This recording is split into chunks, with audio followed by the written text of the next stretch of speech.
Welcome to Crescat's Market Call, featuring our macro and activist mining research. I'm Kevin Smith, Crescat's founder and chief investment officer. Before we get started, please read through our important disclosures being shown now.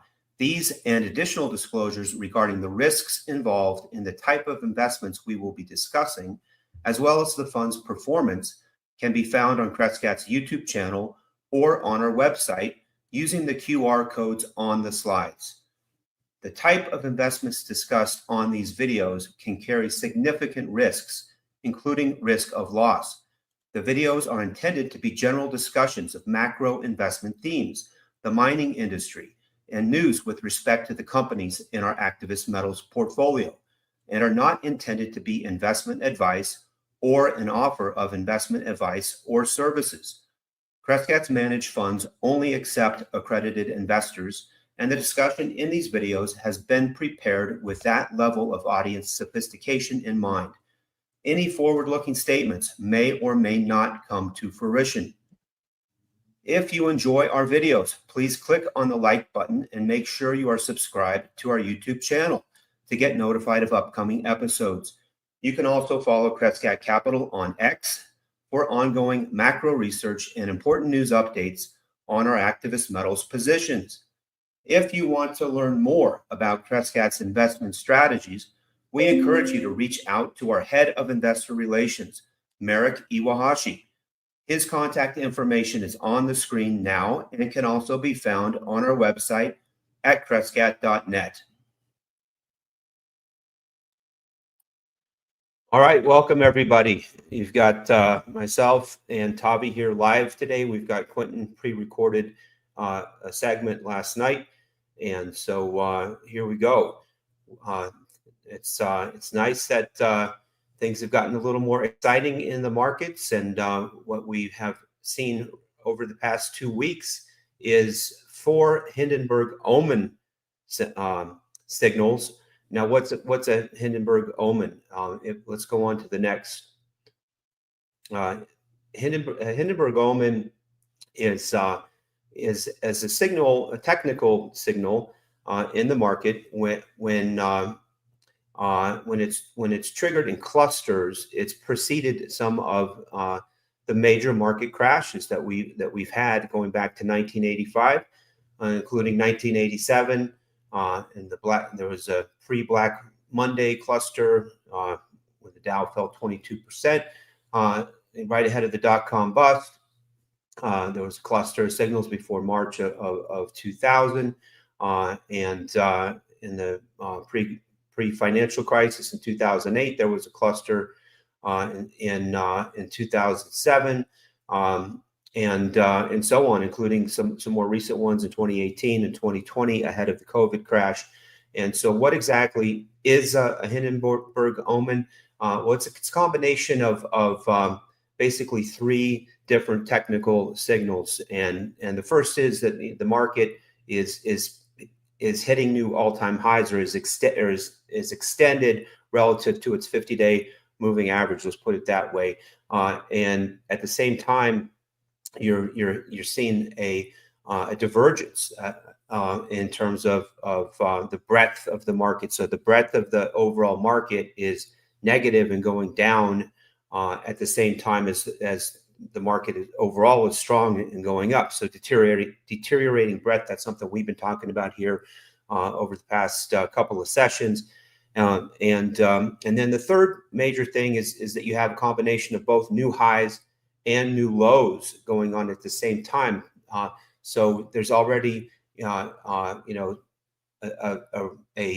a significant level of new stocks making new lows, new 52-week lows, I think it is, at the same time as there's still a number of stocks making new 52-week highs. So it's those technical divergences, and yes, there are times when Hindenburg omens, provide a false signal and you don't get a market crash, and there's plenty of those too. But when they occur in clusters, and we've had 4 of them now, and just in the past 2 weeks, they tend to have a much higher degree of significance. And of course, what we've been talking about here, the record valuations in the US stock market and the S&P 500 with the mega cap concentration, et cetera.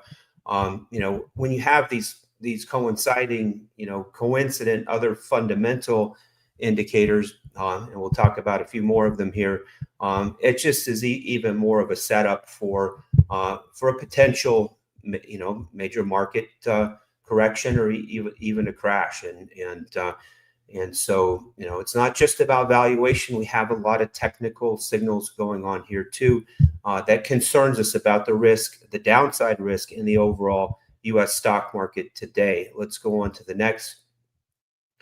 So one other signal that we saw today in the overall economy was the Challenger Gray and Christmas job cut announcement report, which was the worst month since back in 2003. So the October job cuts, this was some data that just came out. It was either today or yesterday. Look at the rapid surge in job cut announcements, and it's mostly led by the warehousing and technology sectors. So let's go on to the next. And so here's David Rosenberg again talking about. He's saying not a bubble. Well, look at the chart below. For the first time ever, median value of equities on personal balance sheets has topped $300,000, more than tripling since April of 2020. Meanwhile, consumer sentiment is lower today than the lows of all 11 recessions back to the early 1950s. Then again, who needs a job or a paycheck when we have a bloated stock portfolio? So the very recent record all-time highs in the stock market, along with record valuations, is boosting personal balance sheets, a wealth effect that's still, that may be one of the last things that's really holding up this overall U.S. economy right now, along with perhaps the AI capital spending euphoria. But let's go on to the next here. And so Jim Bianco put out a chart today, similarly showing the Michigan consumer sentiment, which also just came out, I think today, showing a new all-time low in Michigan consumer sentiment. This is what David Rosenberg was just referring to as being worse than all 11 recessions. So what is it? You've probably heard a lot of people talking about the K-shaped economy, and here's Jim Bianco trying to draw a K-shaped representation of that. On the one hand, you have once again the stock market near all-time highs and boosting that wealth effect on personal balance sheets at the same time as the average, the median consumer is the bulk of the population. Maybe this is the kind of an illustration of the top, the divergence between the top 1 or 2% of the folks in the economy versus the median consumer, and with the equity markets kind of being the last thing that's holding it up for everybody who's invested in stocks at all. But there's a lot of people who aren't even invested in stocks, and if that's the last thing holding it up, I mean, we're basically in a recession. We're going to go into one of the biggest, nastiest, deepest recessions that we've probably ever seen if we get this if we get a significant stock market correction. So let's keep going here. So a lot of people still, have been asking us, since we have this activist metal strategy and this precious metals fund, up until recently, and even still, the precious metals mining stocks are leading the stock market among all industry groups in the marketplace, even after the pullback we've had recently. But people are saying, is it time to sell our gold stocks? And I mean, we think it's anything but. And I want to make the case that there's three comparable periods in the history of the U.S. stock market that I think are most comparable to where we're at right now. And those other three periods were record valuation, mega cap U.S. equity market highs, which we are basically still at, and at the same time as it was still very early in a we haven't even seen the really the bull market for gold mining, for gold, silver, hard assets, and mining stocks. We had very early. So one was 1929. A lot of people have seen the Shiller Cape ratio comparisons to 1929 to 2000 and to recently back in 2021, record all-time highs or near it for Shiller PE Cape ratios, and there's just no question that this stock market is overvalued to an extreme. But what's the point about gold mining stocks? The point is that in three of these market conditions, and the first I'm showing here is from 1929. I mean, yeah, gold stocks went down in the initial 1929 market crash, but look, it was just a blip, and look at how they continued higher. And in home stake mining stocks were just about the only industry group that went up during the Great Depression. And this is home stake mining. It increased 580% from the Dow's top into 1936. Meanwhile, from the peak of the market and on September 3rd of 1929, the Dow Jones collapsed 89% to a low on July 8th of 1932. That was the worst of the crash. But over that period, home stakes still went up. It went up 48%, and then continued up through the rest of the Great Depression. So let's go on to the next here. That second comparable period is the Nifty 50 large cap U.S. equity bubble, and it was a mega cap tech bubble back then too. That was in 1972 when those stocks peaked at 50, 60, 70 times earnings, and the S&P 500 would go down 50% over the next 2 years. Meanwhile, from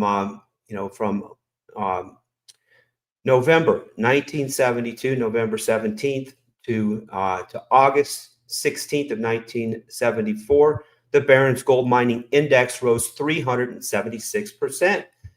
Over that same time period, the S&P was down 34%.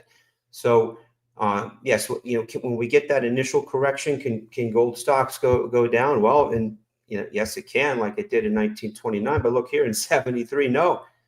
They just went up, and this is the type of market that we are looking for. That's why this is our primary hedge in the global macro fund, where we're long our activist metals portfolio, and we are short the S&P 500, the Nasdaq 100, select Magnificent 7 stocks through put options, and you probably also heard Michael Burry announced put option positions in Palantir and Nvidia, famous for the Big Short. His timing on making that announcement was pretty good here recently. But let's go on to the next. There's one other period that's highly comparable to today, and it was the tech bubble in 2000, the .com bubble. Then the gold mining bull market began a 10-year bull market, really at the same time as the S&P 500, and especially the Nasdaq started to began its collapse. The biggest part of the collapse in the Nasdaq was in 2001, and from 11/13 of 2000 until just prior to the global financial crisis in March of 2008, the XAU index, that's the Philadelphia Gold and Silver Mining Index, the large cap mining index, it rose 393%. At the same time as over that entire period, the Nasdaq Composite was still down 27%. So it's really important to understand that gold and gold mining stocks can act as a countercyclical instrument relative to the stock market at large. When you're starting from record U.S. equity valuations, now everyone's afraid what's going to be 2008 again, and the gold mining stocks are going to go down like they did then. We've a lot of the smaller cap mining stocks where we're focused on the exploration and development stage stories are trading at valuations that are basically, akin to the lows of the 2008, global financial crisis. And, look, that 2008 only happened after what you're seeing here, after this record bull market run from 01 until early 2008, and it was ripe for a correction back then. But that was after a 7-year run. We're only in the first couple of innings of this mining and metals bull market in our analysis. And even after that 2008 crash, the gold mining stocks came roaring back in 9 and 10, and so there was a 10-year bull market. We think we're still in the early innings of another 10-year bull market. Why? Because we haven't even seen the crash yet, or the big meltdown, which we believe is still coming for the S&P 500 overall. Let's go on to the next. Just want to show this chart, which is now updated through September 30th, and it shows our global macro fund, which will have a 20-year track record at the end of this year. It's basically a 20-year track record where since its inception in 2006, January 2006, among all macro hedge funds that call themselves discretionary macro hedge funds in the Preqin database, or maybe it's the eVestment database, it's one of those two, it's in the notes down there. This fund is,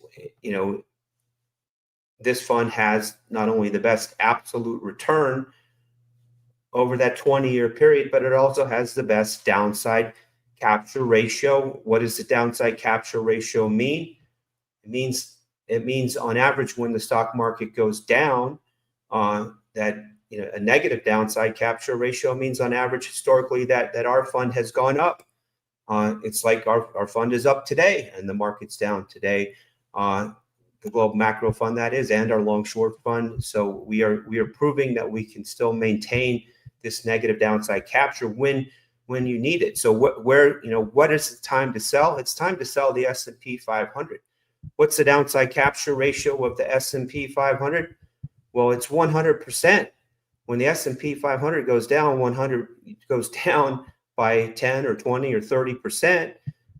It goes down by that much. That's a 100% downside capture ratio.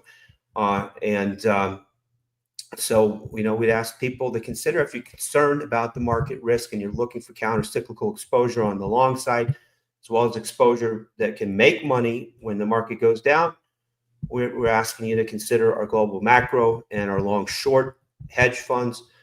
If you're looking for that long precious metals exposure, we've also got the precious metals fund. That's it for me. Let's flip it over to Tavi. Right, 1 second here. All right, well, let's get started. Lots of interesting developments happening, particularly in South America and specifically in Bolivia. If maybe some of you have noticed or not, but Bolivia had elections recently, and Rodrigo Paz's became the president, and he's going to have his inauguration tomorrow, actually, if I recall it correctly. And this is arguably one of the most exciting things, at least that I've seen, in terms of a shift of an economy that has been completely, I would say, perceived as uninvestable from most institutions, and could be seen a Milei moment, if you will, Milei from Argentina. Argentina, on the other hand, which has been seen a drastic shift from political leadership economically, attracting capital from foreigners. Stock market has been doing very well. But also what you're seeing there is the Trump administration has been in close ties with Milei's administration as well, providing swap lines, investments, all sorts of collaboration to help the country to become sort of a template, and it has become a template for South America. The problem with that research or that analysis that people have assumed that Milei is a one-off case or a unique case, and it couldn't be farther from that. It's not a one-off case at all.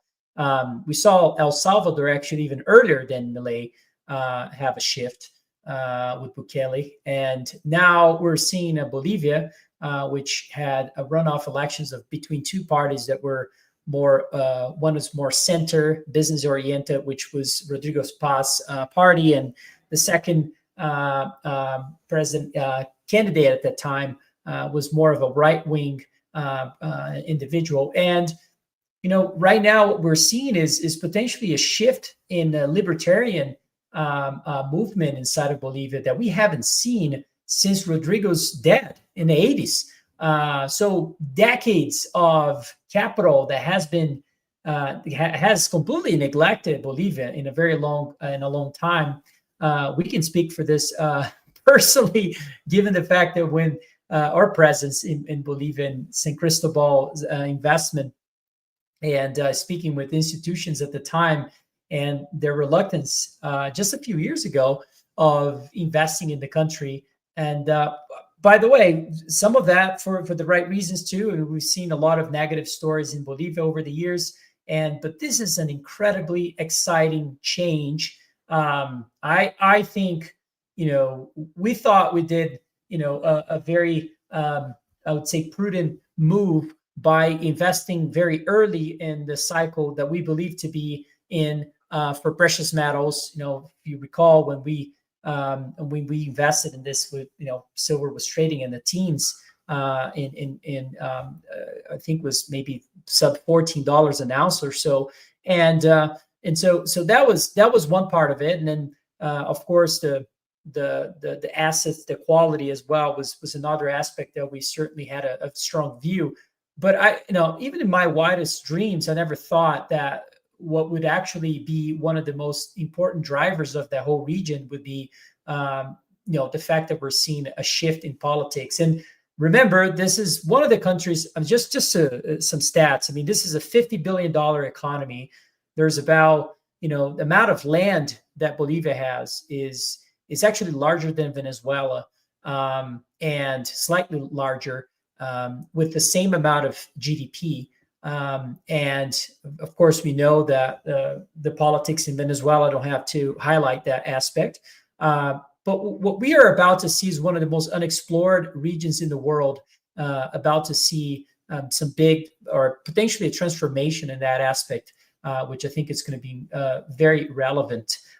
So think about valuation of things when they go from completely uninvestable to open for business. I think that's it's a very difficult exercise to do in your mind, but that's exactly what I think it's going on here. And I would not, I think it's one of the most important things happening in South America. So Chile is going to be having elections here soon. We're going to be seeing that shift potentially as well. And then Brazil is going to have its own moment as well, probably about a year from now. And that's my view, at least. It's remarkable what's happening. And the picture you're seeing on the right side of this slide is Marco Rubio meeting with Rodrigo Paz. Marco Rubio, the Secretary of State of the United States. And you can see that they have agreed on, helping to solve the fuel shortage issue, which has been essentially causing all the problem that we're seeing in regards to inflation. Not only that, what we're seeing recently, from I had a few calls, and I'm not going to name people here, but I had a call yesterday with a close contact in Bolivia that is also telling us that there's going to be a lot of reforms, tax reforms, very likely to happen. privatization of companies that are currently state-owned companies. This is going to be a transformation. And right now, there's an event happening in Santa Cruz where you have, I think it's over 2,000 entrepreneurs of the private sector in Bolivia meeting with the president at the moment, which is also very, very exciting. So stay tuned. I think this is going to be a very good development for the whole region, but particularly for the country, which is exciting. It's a country that hasn't seen foreign capital for a long time, and I think this is going to be a major shift. Let's go to the next chart. It's just looking at the Latin America stock, the ETF, which has a very strong or high heavy weight in Brazilian equities. Which you can argue it should be more balanced with other economies like Argentina, which barely have any weight in this ETF. Mexico has some weighting, but no, I'm not going to be too cute commenting on that aspect. But the aspect what I would like to highlight is the fact of how much we're seeing of outperformance of Latin American stocks versus U.S. equities. And to me, this is the beginning of a market finally realizing that this is a very important change in landscape of this whole region, economically and politically. So stay tuned. And remember, I mean, this is a part of the world that certainly has very strong correlation, historically speaking, with commodity prices. And I love when you can find a low PE multiple, which sometimes and a lot of times a low PE multiple is there for a reason. But when you can find a compressed multiple alongside with a growth potential, either because you're seeing political or economic changes, or just the fact that you might be in a commodity bull market or just a metals bull market or energy bull market, wow, I mean, that's when you see growth with low PE ratios is usually linked to explosive moves. And so, just my 2 cents, and that's why I like the setup in that region. Let's go to the next chart. Just a quick chart of the Brazilian equities today, and we're seeing, this month. It's just the beginning of the month. It's the first few days of the month, actually, first week of the month, and you can see that we started to break out. If you really zoom in, you're going to see that the prior month we saw a breakout in this chart. It all depends on how you draw the line, but technically we did see a breakout, and now we're seeing a follow-up of that move. And usually these moves tend to gain some momentum, and I believe that's going to be the case. And so very exciting, all in line with these changes that we're seeing. Let's go to the next chart. I'm going to leave this topic to Quinton because he's going to touch on this a lot more in depth. All I'm going to say, this is extremely exciting. Silver now considered a critical metal in the U.S. I've heard of a few people saying to me that less presentation. I had a chart of the gold to silver ratio going back, I think, 300 plus years, and someone came up to me and said, "Well, Tavi, this ratio is going to stay high because silver has become a lot more industrial than it used to be in the past." Well, let's unpack that for a minute.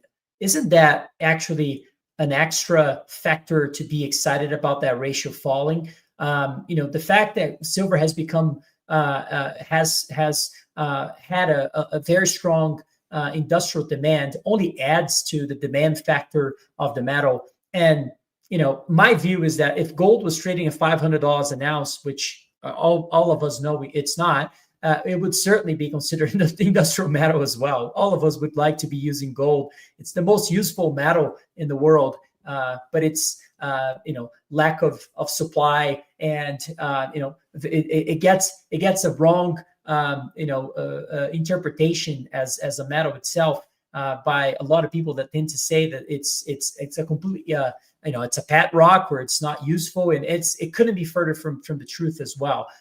It is the most useful metal. It's why it's actually a currency. And the same thing goes for silver. What we're seeing is basically this industrial demand, to me, is a floor on the demand side.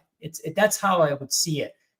silver goes a lot higher, it's going to become more monetary, monetarily driven, and when it comes to demand. So that's the exciting part. But I'll leave it to Quinton to comment more on this. Let's go to the next chart. Next chart is a form of potentially gauging, where we are in the cycle recently, and when it comes to the valuation of mining companies.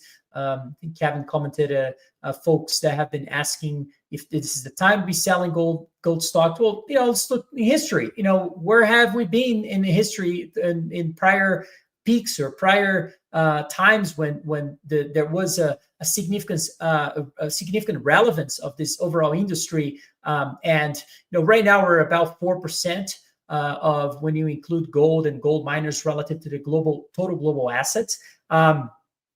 My guess is we're going to see multiples of that. This is just my opinion. Why is that? Just because we saw in the past, partially, but also because the imbalances we have that tend to drive gold prices are significantly worse than we saw back then during those other periods. So I think that's going to be substantially worse, and therefore one of the unintended consequences of those things tends to be that the gold and gold miners' percentage of total global assets should be substantially higher as well. Let's go to the next chart.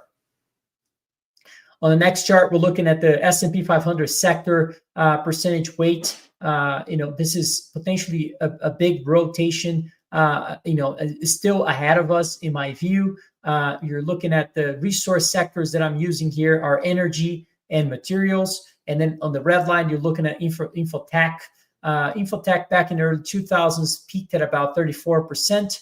And the resource sector is actually bottom at around 7%. Today, as you can see here, we're a lot worse and much more extreme on those two problems. And I think it's not the end of, remember, this is exactly what happened during the tech bubble, right? The reason why technology became such a large percentage of the overall market and the resource space became such a small amount of is because technology basically sucked all the capital from the market and from investors. And today we're seeing something very similar. I think the big difference today that makes the white line be even more attractive than back in the early 2000s is that the reasons behind this red line increase that have been sucking most of the capital is because of AI. And AI, as we all know, and continue to hear in the news, is one of the most capital intensive changes we've seen technologically over history. And so you would suspect that what is the foundation of this innovation and in revival of manufacturing is going to be, in my view, the resource sector, which is yet to receive the capital that is needed to provide all the resources or the supply that we need when it comes to commodities to build all the infrastructure that is needed. So anyways, let's go to the next chart. Next chart, we're looking at what's happening as well with inflation. There's not a lot of data on inflation recently, including the data that you're looking at the screen, which is the white line. The CPI has not been reported.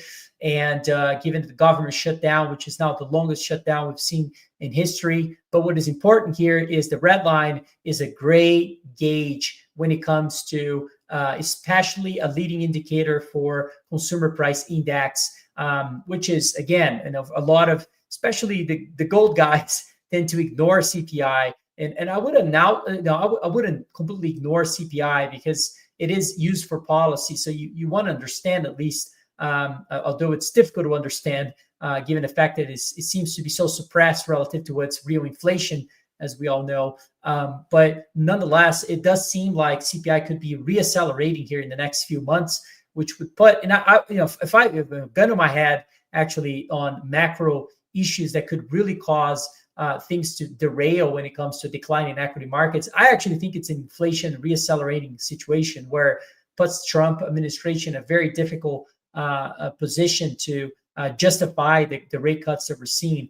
And so, I think that's a possibility given what we're seeing. There's other signs of inflation starting to reaccelerate as well. If you go to the next chart, there's a real gauge. I thought I had it. Maybe it's going to come up here soon. It's okay. Probably go back. Yeah. If it comes back, I'll talk about it. But in line with this inflation idea, let's talk about what's been happening with the PBOC, the Chinese central bank, because it's in line with inflation that we're seeing globally. Remember that what we're seeing right now when it comes to the PBOC actually starting to net purchase government securities. This is a way to say that QE, quantitative easing, has been resumed in China. And you may say, well, it's a small number, especially in yuan terms, but and they'll disagree. But the direction of the policy is the more important thing, and the fact that we may see likely the continuation of that trend. In fact, now I'm going to show the most important chart of this presentation from a macro standpoint. What we're seeing here, next chart, is that the PBOC is about to surpass the Fed when it comes to having the largest balance sheet in the world. What does that mean? Clearly the red line is inflecting higher, which means that they're expanding their monetary base in China. We're also seeing this. Of course, what's happening with the repo market in the Fed may actually cause a change in direction of the white line. We've had a few Fed members already comment on that, the potential of a reversal trend of that white line and potentially starting to rise, given the fact that the repo market needs further liquidity support. And we've seen even a few analysts talk about potentially $200 to $300 billion needed annually on the Fed balance sheet, just to make sure that the repo market has its plenty liquidity to survive here. So, what's the bottom line? The bottom line is all these it's not just the Fed. It's happening across the globe. In fact, the Fed balance sheet or the PBOC balance sheet is just a part of the picture. If you go back and look at the money supply, which is a bigger and broader way of looking at credit overall and money circulating in the economy, since 2023, so October 2022 was when the market actually bottomed, if you recall. Guess what happened during that time? That was also a time when China's money supply started to also rise. But nobody noticed this, but China's money supply increased by about $11 trillion, 30% increase in money supply in 2 years. And the US, on the other hand, has increased its money supply by about $880 billion. Just to put into perspective, so 11 times factor of the Chinese economy in terms of increase of money supply. So in discipline, when it comes monetarily and fiscally, it's happening across the globe. And, to me, what the bottom line is focus on hard assets. Anyways, let's go to the next chart. That's the real-time inflation gauge from True-Flation in the US, which we're seeing pick up here recently. Is that enough to say that there is a major shift on things? Not enough yet, but clearly there's been a trend since March and April where this chart has been trending higher. So pay attention to it. This could be, this is starting to become an important issue here, and potentially could become a bigger issue for the market as well. Let's go to the next chart. Well, the next chart is something that is probably one of the most important things happening in terms of a narrative that I think people should focus. This chart is looking at the commodities equal weighted index and versus the Fed funds rate. And the Fed funds rate is in red, and almost magically at the same time, as you can see in the chart, when in 2022, the white line, i.e. the commodity sector or commodity equal weighted index, peaked during the Russian invasion in Ukraine and so forth. But what really was happening at that time as well was that the Fed started to hike rates, and that caused the whole market in commodity space to really implode. And today what we're seeing is that commodity prices are reaccelerating, about to retest those highs of 2022, but we have a very different monetary environment. We're actually experiencing fiscal dominance firsthand as commodity prices reaccelerate. So when you think about this, it really reinforces the macro tailwind that we're seeing for commodity prices. My view is that we're going to see significantly higher prices in a breakout in the white line from its prior highs. And so stay tuned. That's just my 2 cents. Let's go to the next chart.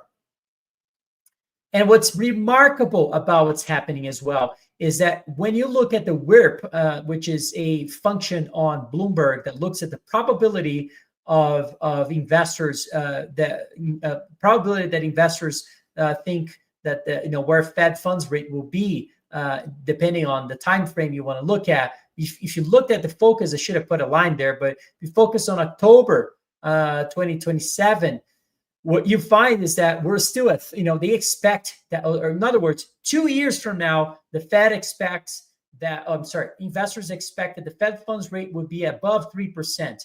Now, if you ask my opinion, I don't think we're going to see that at all. I think we're going to see substantially lower rates.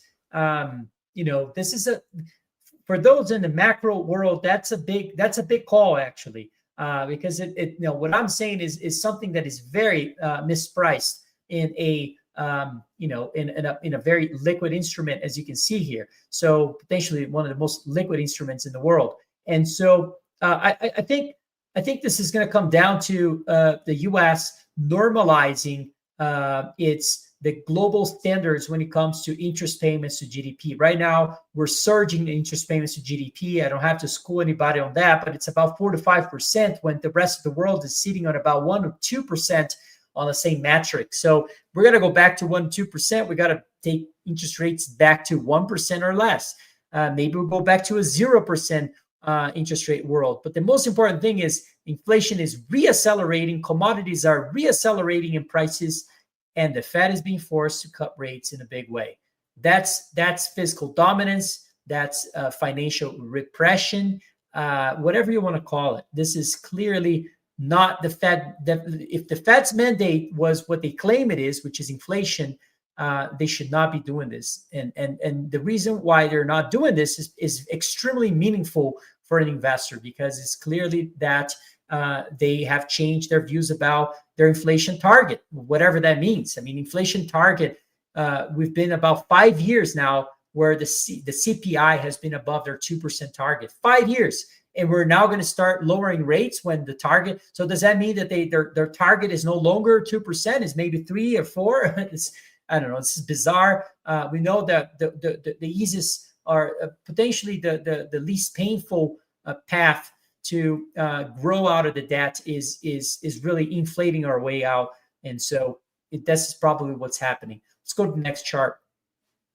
Almost done. Another thing is important to see is the Fed talked a lot about their composition of their balance sheet and how that can change, and how the duration of the Fed's balance sheet could actually be reduced substantially to match more of what the Treasury has in terms of duration. Well, if that's the case, man, we've got a long ways to go here. The Fed's ownership of T-bills is now 3%. Used to be 12% not too long ago in 2020. So, we could see multiples of this to change. So stay tuned. This is also liquidity in the system. So something important to definitely be looking very closely. Let's go to the next chart. India has been continue to purchase a lot of gold. We did see recently that they also changed some of the regulations in the country to allow silver to be used as a collateral for loans. What's my take on that? Well, there's a lot of different things. I mean, they're going to use a collateral loan or a leverage ratio between gold to silver of about 11 times when the market is at about 80, right? So gold to silver ratio is about 80. And the bank is going to accept silver collateral in a 11-to-1 ratio between gold to silver. So it's very interesting what's happening there.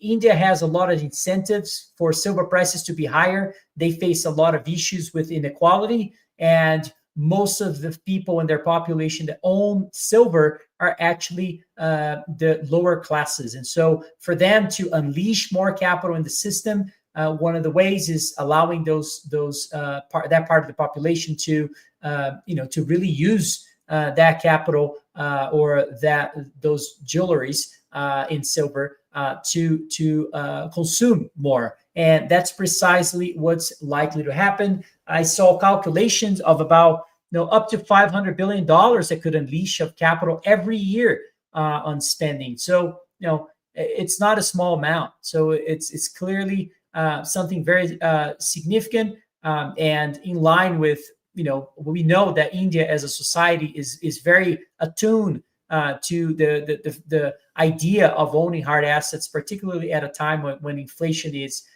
has to eventually run hotter than expected, just because of the amount of debt we have globally in the system. Let's go to the next chart. This is one, for those that like macro ideas and thoughts. It's a thought that I'm having. I'll develop on this in the next 2 slides after this one, and probably going to be done.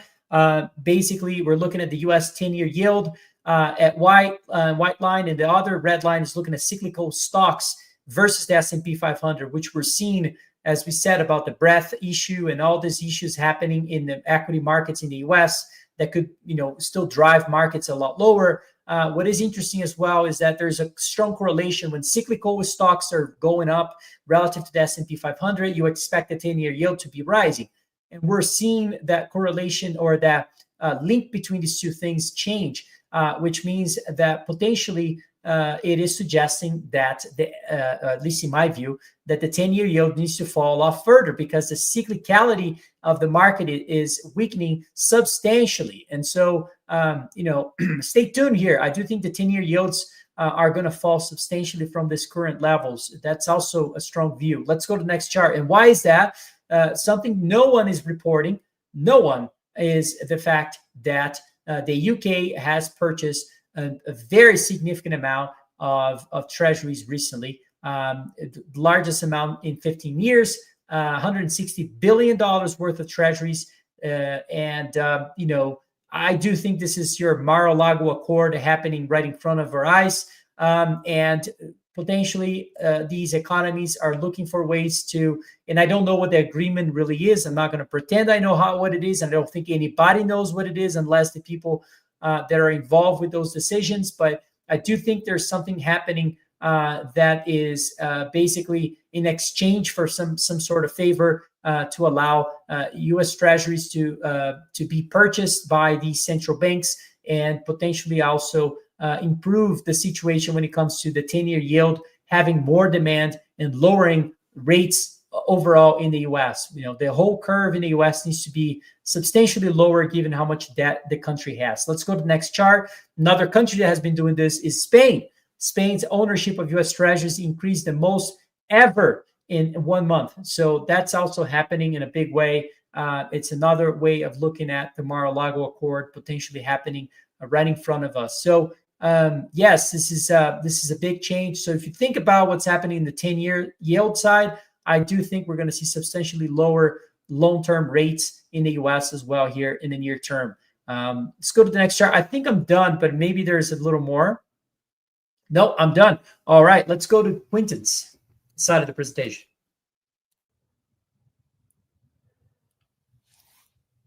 Hello, folks. I am making this video through recording.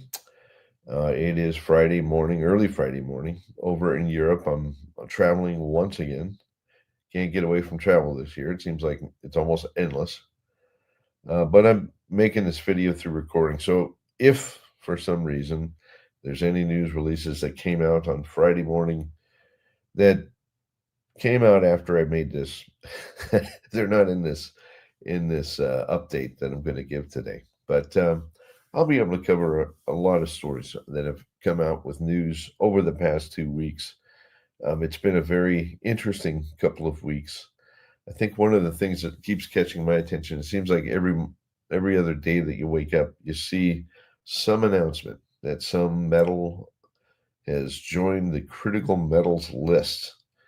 And at this point, in summary, I think just about every metal on the periodic table is part of the critical metals list. And you step back and you think about that, it just seems astonishing that that the mining industry, the metals that we need every day, have now garnered so much attention, which is good. I'm not complaining. We see metals that we think about almost or don't think about really join this critical metals list on a routine basis. You saw silver and copper join the list here recently. Are silver and copper critical? Yes, absolutely, absolutely. Goes without saying. It's just funny that that these metals that were taken advantage of, like nobody thought about, are all of a sudden very important.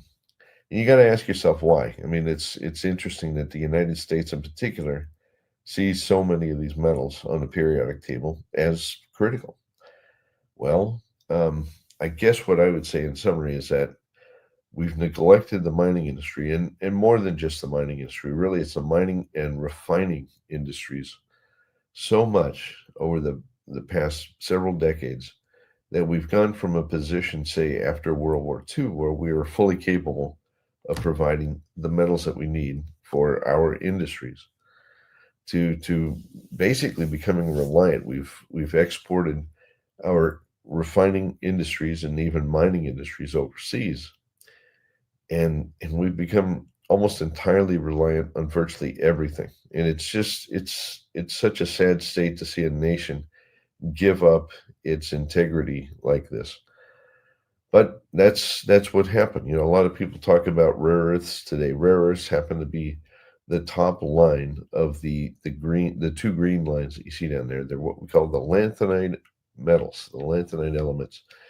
And they form that row from 57 to 70. That's down there towards the bottom of this chart. Rare earths are not rare, first of all. There's lots of rare earths around the world. Rare earths, where do they come from? Well, right now, most of the refining capacity in the world is in China. Okay, now how did this happen? How did this come to be? The United States actually developed some of the first real, technology, and it's very complicated technology to develop or to refine rare earth metals. And this occurred way back in the 1900s. And those refineries, many built after the Second World War in the 50s, 60s, 70s, and 80s, those refineries came about through a great deal of research by folks in the United States. I believe it was General Motors, of all companies, that actually had the biggest rare earth refining capacity in the United States up until the mid-1990s. And then guess what? They started to export the technology, export the factories that were needed to refine rare earth metals to China. That happened gradually, and then as time went on, it became more suddenly. In other words, the refining capacity in China skyrocketed over a few years. And the Chinese recognized that between the refining capacity that they were building in their country and the fact that they have really the cleanest, source of refinery feed, this is material that has rare earth metals, that's clean, suitable for refineries. Those deposits that produce that feed are in China. They're called ionic clay type deposits. Well, China has huge reserves of clay type deposits. These are deposits that are found at surface. They don't necessarily contain huge concentrations of rare earth metals, but they have a disproportionate amount of heavy rare earth metals, the ones that are probably the most desired in this industry. And they leach very well. So basically, the property that they can be readily leached, is a very key characteristic of these clean ionic clay deposits, because they don't bring along things like uranium and thorium with them. Okay, so it's very important. There's no uranium and thorium in rare earth concentrates, and the Chinese deposits don't have uranium and thorium. So guess what? We basically handed over all our knowledge about refining capacity to China, and then they developed their huge ionic clay deposits. And guess what? They became the world's biggest rare earth supplier, and that's really been their strategy for many years now. It's to dominate the rare earth supply, and then hold it. Basically have a stranglehold on these critical metals and in the world supply. It's not that they're rare. It's just that China has a very tight constraint over the world's ability to source these metals, especially highly refined metals. What do we do about it? Well, now we're saying, oh, gee, here in the United States, we need to go out and find new rare earth deposits. Not really, okay? There are rare earth deposits, ionic clay deposits outside of China. There happens to be a big deposit found in Brazil not too long ago. I was working with the Japanese government back in 2019, 2020. We found a deposit in southern Brazil. It's an ionic clay deposit. And this deposit has all of the great characteristics of the Chinese deposits. It's clean. It has a lot of heavy rare earth metals. This material, the clay, is readily leachable. The metals come straight off through weak solutions. And it doesn't have any uranium and thorium. It's really almost idyllic for producing concentrates that would be needed by a rare earth metal refinery. Well, that's great. Okay, so basically there are sources. There are ionic clay deposits outside of China. But here's the catch. We don't have the refineries like we used to, especially in the United States. There's just hardly any of them. There's a couple small ones in Japan, virtually nothing in the United States. Okay, there's a lot of companies that beat their chest and say, oh, we've come up with some, highly proprietary, technical means of extracting or refining rare earths. Is usually a bunch of hooey. Okay, if those companies that tout their ability to refine rare earths were for real, we wouldn't be in this problem. Think about it for a minute. There've been rare earth companies telling us that they have proprietary refining techniques for over a decade now, probably 15, 20 years. And we don't have the rare earth supply. Why? Because we don't have the refineries like they have in China. And we need to build those again. Okay, now they're very complicated factories. They're very, very complicated chemistry that's needed to produce rare earths. What does that mean? Well, it's probably going to take about 2, 3, 4, 5 years to even start building a lot of these factories. The equipment and stuff they need, very specialized. It has to be manufactured. These things have to be assembled. They're almost like assembling some kind of think the complexity level of, say, a microchip printing, one of these lithography plants that they've been building in Arizona. It's taken them, 3 or 4 years to get those built. Well, that's about what they're going to have to do for critical metals in the rare earth regime. Okay, so rare earths, you got to start building that refining capacity. We abdicated our rare earth refineries to China, but we need to start building our own. Okay, and it's a long time. It's not an instant solution, but we have to do that if we want to get back on the saddle here. Unfortunately, I don't think a lot of people in our government understand the process and understand the complexity of the whole industry. Rare earth industry is not a very big industry. In fact, most of these metals that you see there, other than the lanthanum and cerium, which are used more in bulk, like cerium's used as a bulk oxide powder for polishing and stuff. But most of the other metals, samarium and europium and terbium and dysprosium and stuff like this, they're used in fairly small concentrations. Okay, these are not big markets. In fact, the total rare earth metal market is just a few $1 billion. Okay, it doesn't make any sense. People say, well, why don't we have refining? Well, because it doesn't make economic sense to spend hundreds of millions or billions of dollars on refineries when the market for rare earths is only a few $1 billion per year. So it's been so easy to let China do it, but now we have to see that tide turn. If we want these metals, we have to build those refineries. And probably it'll have to be subsidized by the government. It's a fact of the matter. How about other metals? How about zinc? How about copper? Why don't we have capacity there? Because we've shut down our smelters. Okay, smelters throughout the West have been shutting down left, right, and center. Nobody gives a hoot in society, which is such a shame. It is absolutely, critical to everyone's, economy, their well-being, to have supplies of copper and zinc and silver, et cetera, et cetera, et cetera. Well, what have we done there? We've shut down smelters. Look, I don't think there's been 2 days that goes by this year where we haven't seen smelter shut down somewhere in the West. I think I saw a news release that something in one of the smelters up in Quebec is shutting down right now, copper smelter. This is scary. Okay, why are they shutting down? It's because the Chinese have overbuilt smelting capacity and have basically snarfed up all of the free concentrates around the world, leaving these Western smelters in a very uncompetitive way. I mean, basically, Western smelters cannot compete with the treatment charges, the negative treatment charges. Basically, the Chinese are willing to pay up. We aren't, and our smelters have gone broke. Okay. Critical metals, yeah. Is copper and zinc, super rare? No. But when your smelter shut down, you don't have that metal. Okay. So there's a different reason for every single element on this periodic table, why it's now being considered critical. Most of it relates to international politics and simply the distribution of refining capacity and mining capacity around the world. It's because we in the West grew lazy and basically handed over our responsibility to produce metals and mine metals to countries like China, and we shame on ourselves. Really, we only have ourselves to blame. All right, so that's my soapbox for today. I want to give you some updates. Let's move forward.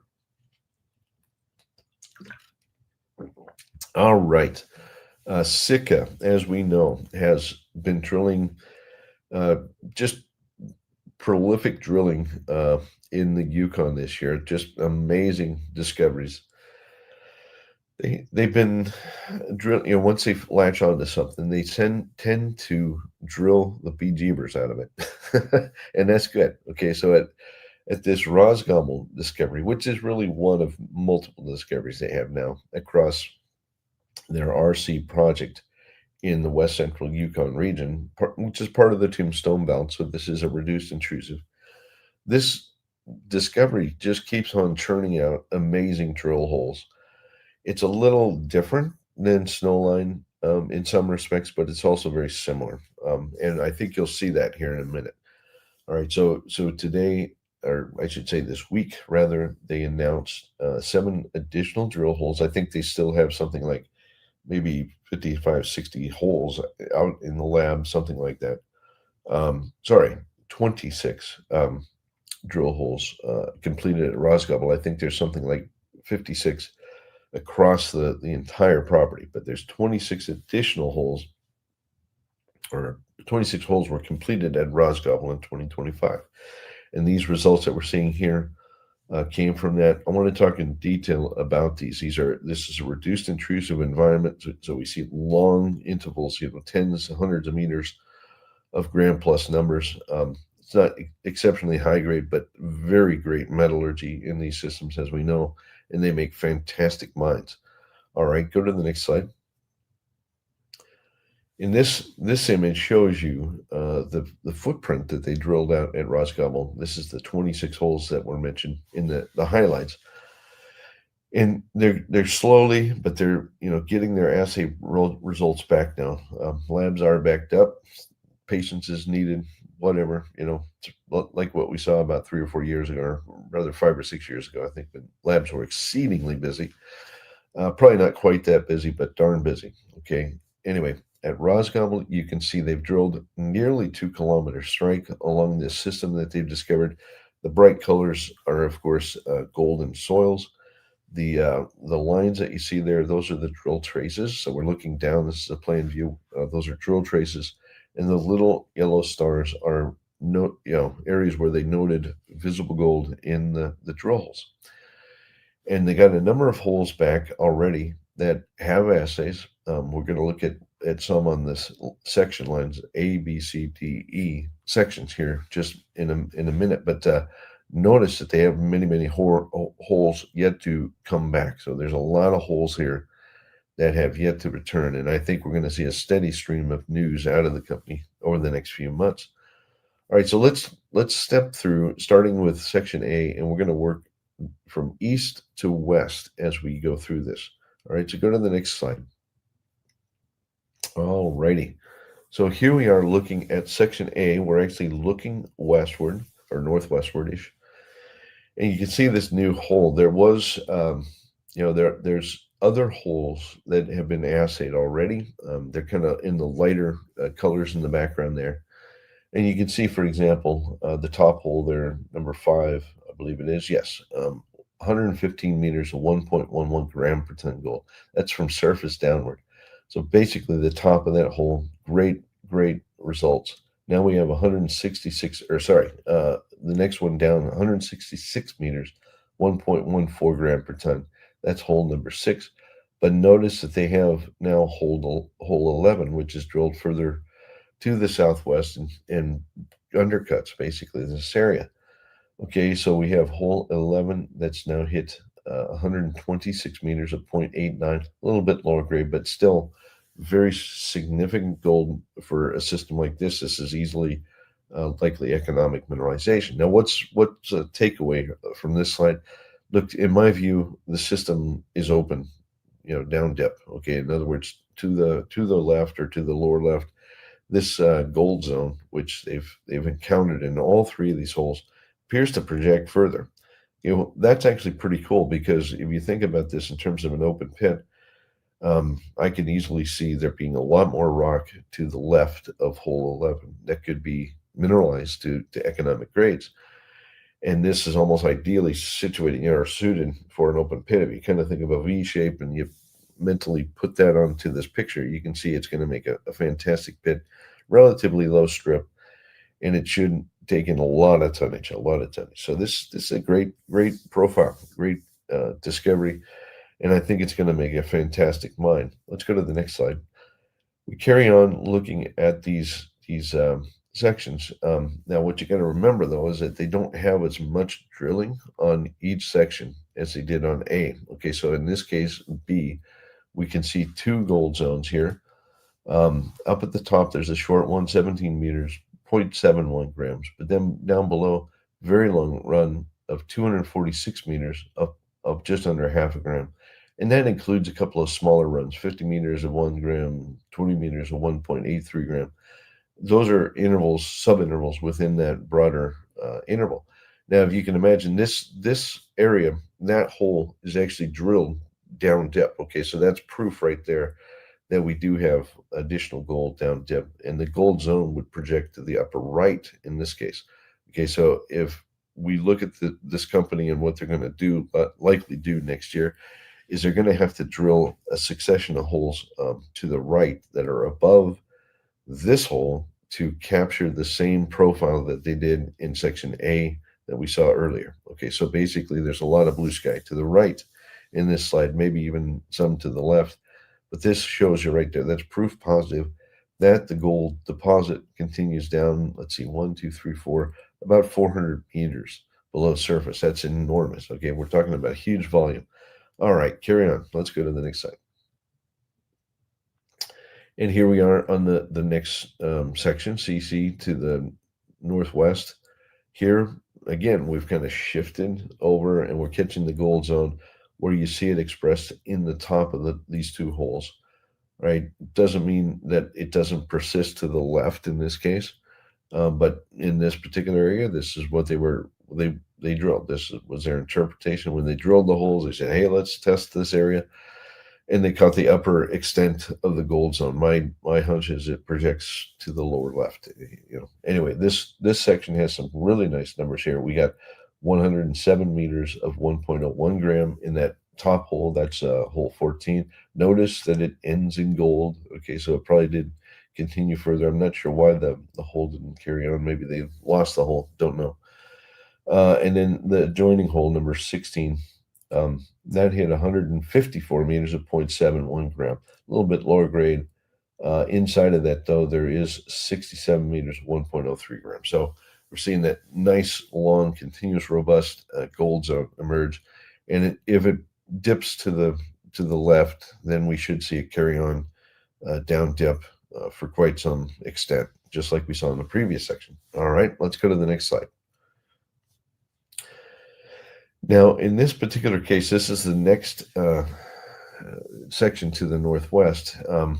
For whatever reason, they didn't have the same vantage as they did in the previous slide or in the previous sections for drilling. So they basically drilled in the opposite direction. Kind of interesting.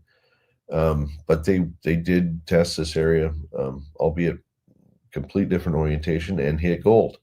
Okay, in this particular case, they hit 297 meters of 0.61 gram in that hole that you see labeled. In my view, they're probably drilling not parallel, but probably sub-parallel to the gold zone, and then the hole above, which has assays pending, probably also drills more parallel, say, to that gold zone, which is dipping, as we know, to the lower left. So, what are we seeing here? Well, probably holes that simply test this thing more or less down the overall orientation of the gold zone. It's all right, stuff happens out in the field. They probably encountered steep terrain or something that didn't allow them to drill holes in the same orientation here. But still, we're seeing a very robust, continuous gold zone that looks like it's projecting to the lower left or to the southwest. All right, let's go to the next slide. And then same here. Now you got a couple of holes that that did, you have one hole that tested to the northeast. But then you have two holes that basically test southwest, probably parallel to or sub-parallel to the zone, which I think will be dipping to the lower left here. But you can see really good results here. So in the top, we got 254 meters of 0.4 gram. That's kind of low grade, but there's inside of that, there's 37 meters of 1.03 gram. But it's really this hole number 23 that I'm quite excited about, because there's a lot of gold stars in that. And I think that that's more in the core of the gold zone that's dipping through this area. What should we see out of that? I would expect a pretty big run. That looks like a long drill hole, probably 300 or 400 meters that's probably going to run. And again, that's simply a hole that's oriented more or less down the dip of the gold zone. But same profile in each one of these sections. But what's remarkable is this thing is already 2 kilometers long. Think about that in your head. You got a gold zone that's 2 kilometers in length and still open on either end. Okay, we know it's about 300 or 400 meters tall at least, and it's probably about 200 to 300 meters wide. This if you do the true width, the gold zone that's projecting northwest and dipping to the southwest, it's about 200 or 300 meters wide. And you start doing the math on that, you get a lot of tonnage, guys, a lot of tonnage. So I think they made a major discovery here. On average and bulk, it's probably going to run in the upper 0.x gram, maybe 0.8, 0.9, 1 gram, maybe a little over 1 gram. Don't know, but that's my hunch. It's a great discovery, a lot of tonnage, and I think this is going to have a big gold endowment. All right, let's go to the next slide. Now, in the news release that Sitka put out, they've been doing systematic analyses now, more so, I should say, for tungsten, and in particular this mineral called scheelite, which is it's basically a tungstate. It's a calcium tungstate mineral that's kind of a light yellow or light gray color, and they often see it. I remember seeing it in drill core when I was up there in July, and the company's been able to use a black light, which is what you're seeing at the top there, catch the mineral. It kind of luminesces under a black light, and it's very easily identifiable. And scheelite is a very common mineral in reduced intrusive systems, but in this particular case, it seems to be relatively abundant, and quite frankly, could be a significant byproduct, okay, because it occurs in the same veins with the gold. And if you think about it, when they mill this rock, they're going to grind it up anyway. Scheelite, which is a very dense metal, dense mineral, I should say, can come out. They can, in theory, potentially recover a byproduct of calcium tungstate of scheelite into a heavy mineral concentrate. And that could be a very good outcome. They could, likely produce a scheelite concentrate, which is readily marketable anywhere in the world. And it is the main source for tungsten. Talk about critical minerals, critical metals. Tungsten is a critical metal. Why? Because the Chinese have dominated the tungsten market, just like they have the rare earth market. And here we are. We found a deposit here. It's a gold deposit, but it could have significant byproduct tungsten along with it, which I think is really fascinating. If they develop the deposit with gravity recovery, which I'm almost certain they will, okay, there's a likelihood that this tungsten, which you can see here, they've got narrow zones of higher grade, like 7 meters of, 0.4%, 0.6 meters of 4%, and stuff like that. But they also have long runs, 75 meters of 0.13%, or 46 meters of 0.12%. These are great numbers. They're great numbers. And quite frankly, this will be, it could be a very valuable byproduct for this project here. So good on them. Let's go to the next slide. All right, now we're going to scoot over to British Columbia in the Golden Triangle. Give a little update here on Goliath. Goliath, as we all know, has many drill holes. I think something in the upper 80s of drill holes that are going through the lab right now. They did just a bang-up job drilling this year. I think they drilled 64,000 meters in total. They were targeting 60,000. They actually exceeded their planned drilling. And they drilled some very well-targeted holes. If you think about this system, what they knew about it way back in 2021 when they first drilled, and now what they know today, and they're able to basically start systematically infill drilling this deposit, which they did this year, in a very meaningful way. Okay, they went in, they targeted not just the Sherbet zone, but all the other zones. Think of the baklava model that I've used as an analogy for this. They've been able to drill all of the baklava, so to speak, in this year's drilling. And I would expect just a phenomenal succession of assays to come out of the company over the next few months. We're starting to see that in this news release. Here you can see the headline interval is 10.72 grams per ton gold, and it is just gold in this one. I think they're waiting on the silver and base metal assays. There's always a bit of silver, and there's always a little bit of base metal as well in this. But you have 10.72 gram gold only over 7.83 meters. All right, and that's I think it's inclusive, or no, it's including 20.37 over 4.1 meters.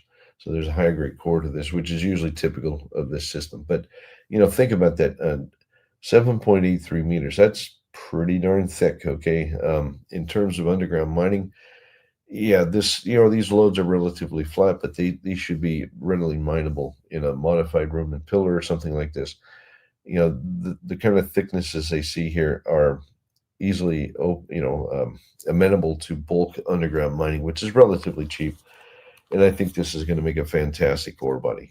10.72 grams. What is that in dollar value? Well, it's like $1,200, $1,300, $1,400 in gold only right now in this day and age. So this is a robust mineralization. This is good stuff. All right, let's go to the next slide. Where do these hits occur? And there were a couple more in this news release. I've kind of tucked them in over here on the right-hand side.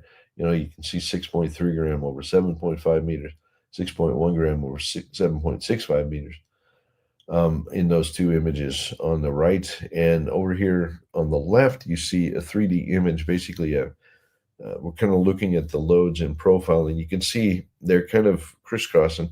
So you got the Sherbet style lodes, which are the yellow ones, which are kind of dipping to the west. In this image, I think we're looking generally northward. And then you have the Bonanza lodes, which are the purple ones down below in the Golden Gate veins. And they're dipping generally more flat or slightly to the east. So again, we kind of get this mishmash stack of veins, of sheeted veins. And these particular assays come out of the locations with the green flags. A lot of infill holes this year, lots. Okay, we're going to see a steady stream of news.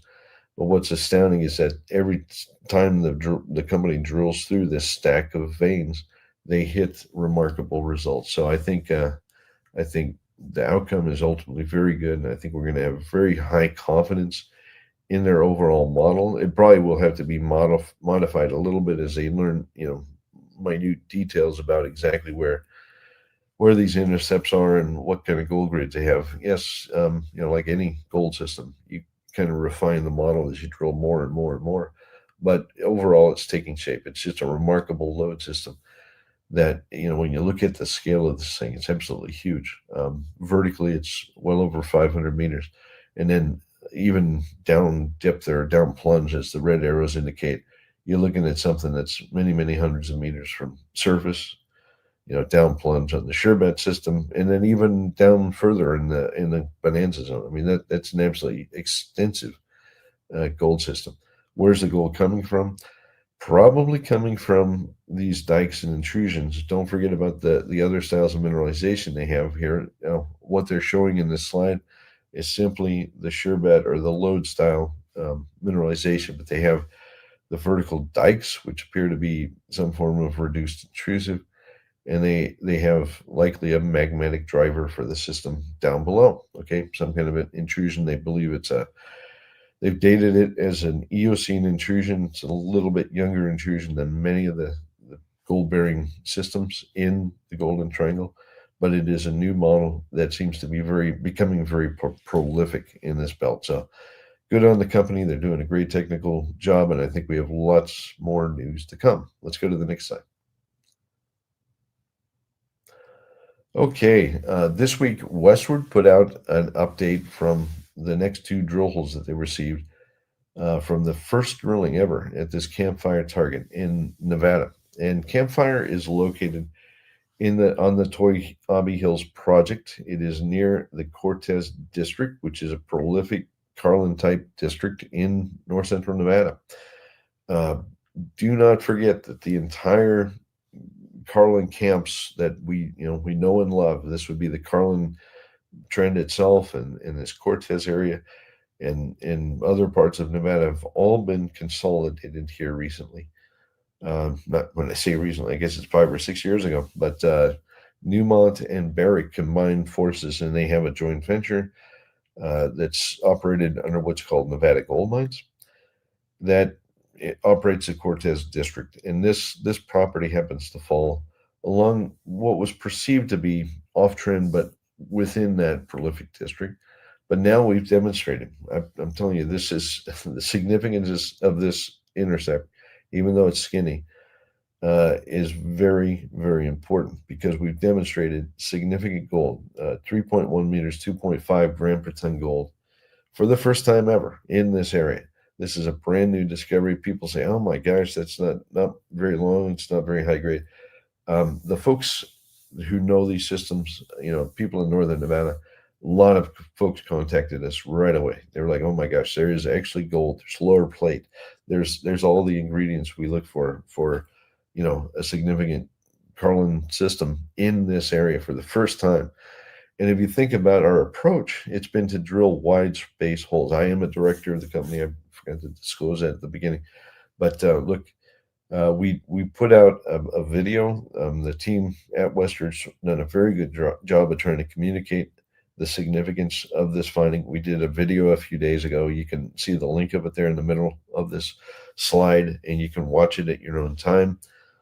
Just for note, a lot of the folks at Brick here are people I've known for many years. These are very smart guys like Kelly and Steve and Rob, who I've worked with before, way back, 30 years ago, even in Newmont, Barrick, and so forth. So you have about the smartest team in the world when it comes to Carlin type systems, and these guys know what they're doing. And let's talk about what they're trying to accomplish, or what we tried to accomplish this year. Let's go to the next slide.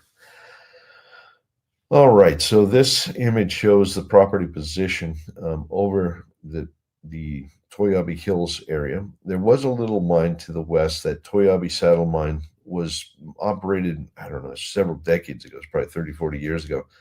So there was a small Carlin-like deposit just west of our property, and the Cortez area would be to the northeast from here, quite a ways. This is perceived to be well off trend.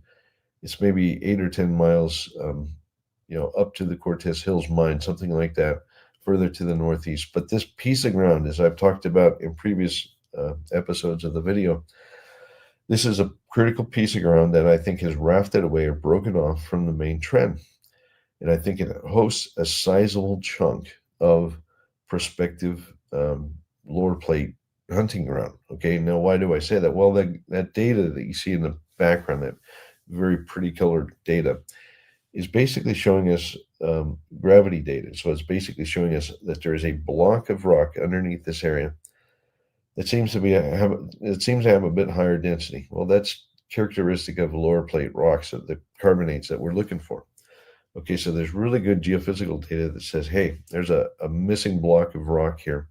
When I say missing, I mean part of the greater lower plate window that we have at Cortez seems to have broken off, and it is underneath this area. And we developed this target. You can see it's shown in the circles here through various geophysical techniques. So ZTEM, for example, defines two anomalies, kind of circular in area. But it's really the entire block here that's underlain by this gravity anomaly. And so I consider the entire thing part of the overall campfire target. And we've drilled a number of holes this year. We've released now 4. Okay, so holes 1, 2, 3, 4, which are shown in kind of a teal blue.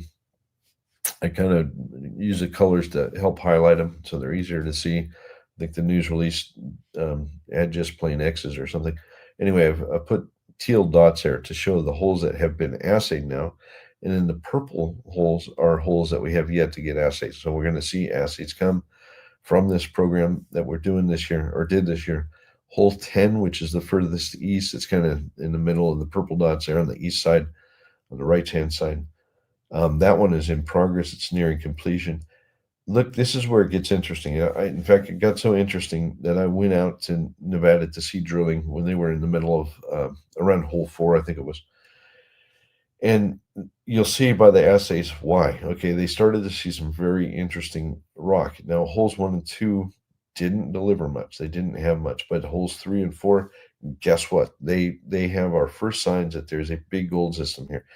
Now you say, well, gee, these polka dots look close together. They're not. Okay, these holes are 500-600 meters apart. If you look at the scale over here on the left-hand side, that's 1 kilometer. Okay, so these drill holes, we basically drilled wide-spaced drill holes across the entire target area. Think of it like casting a net out. Okay, and this is what I think you have to do in Carlin systems these days. To test for these blind systems, you just got to drill wide-spaced holes as a first go and see if you hit something. It's like fishing for a whale. Okay, you've got to think the scale of a whale to find a whale. So we've basically drilled wide space holes here to try to snag or jag just a little bit of gold or something somewhere. And we did. It's astounding. Okay, so not only have we demonstrated, yes, there's lower plate rocks here, we've demonstrated there is gold in those. So we're going to look at the next 2 slides, which show the traces of holes 3 and 4 and the anomalous metal that we're seeing in these holes, which could be leading us into a new discovery. Okay, go to the next slide. All right, so what are we looking at here? We're looking at the drill trace. Over here on the right-hand side, you can see the drill hole and the rocks that were encountered. So the colors represent different rocks. The browns and oranges that you see towards the top are upper plate rocks. They're rocks that we call silicious. They're basically considered unfavorable for hosting Carlin-type systems. They can host anomalous metal, like arsenic in particular, or antimony or mercury, like you're seeing here in these little histograms that are with the purple, blue, green, and yellow lines. But you tend not to get much in the way of gold up there. Maybe a little bit of anomalous gold. But it's the blue section, which is the lower plate. Those are the carbonate rocks that we so keenly target in the whole Cortez area as well as the Carlin area. We're trying to find those lower plate rocks to find the suitable host for gold mineralization. And anytime you hit gold in lower plate rocks, you got to take it seriously. And in this case, in hole 3, we hit, as you can see down there in the gold line, we hit a narrow but significant interval of gold.